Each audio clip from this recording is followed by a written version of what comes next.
രാഹുൽ മാങ്കൂട്ടത്തിൽ ലൈംഗിക കേസിൽ കോൺഗ്രസിനുള്ളിൽ സൈബർ യുദ്ധം ശക്തമാകുന്നു. വി.ഡി. സതീശിനെതിരെ ആഞ്ഞടിച്ച് ഷാഫി രാഹുൽ സൈബർ ഹാൻഡിലുകൾ. പാർട്ടിയിൽ ഒറ്റപ്പെടുന്ന സതീശിനെ പിന്തുണയ്ക്കാതെ എ വിഭാഗവും രമേശ് ചെന്നിത്തലയും. വി.ഡി. സതീശൻ പവർ ഗ്രൂപ്പിലെ പരസ്പരമുള്ള ഏറ്റുമുട്ടലിൽ മാറി നിന്ന് കളി കാണുകയാണ് എ വിഭാഗവും രമേശ് ചെന്നിത്തലയും. രാജ്മോഹൻ ഉണ്ണിത്താനെ പോലെ ചുരുക്കം നേതാക്കൾ മാത്രമാണ് സൈബർ വെട്ടുകിളിക്കൂട്ടത്തെ രൂക്ഷമായി വിമർശിച്ചത്. മീഡിയയിൽ ഇന്ന് പ്രവർത്തിക്കുന്ന ചില പുഴുക്കുത്തുകൾ അവർ പുറത്താകും.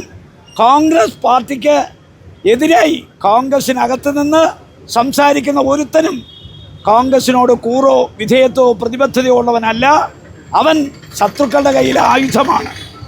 കോൺഗ്രസ് നേതാക്കന്മാരെടുക്കുന്ന നിലപാട്, ആ നിലപാടിനെ റീൽസ് കൊണ്ടും സോഷ്യൽ മീഡിയ കൊണ്ടും തോൽപ്പിക്കാമെന്ന് ആരെങ്കിലും വ്യാമോഹിക്കുന്നെങ്കിൽ അത് വ്യാമോഹം മാത്രമാണ്.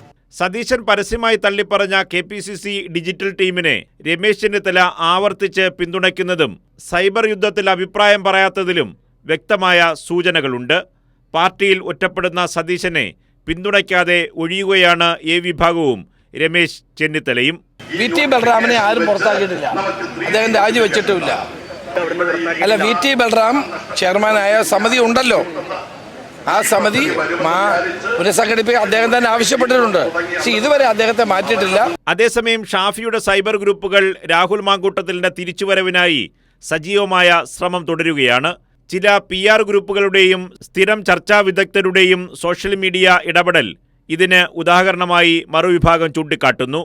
കൈരളി ന്യൂസ്, തിരുവനന്തപുരം.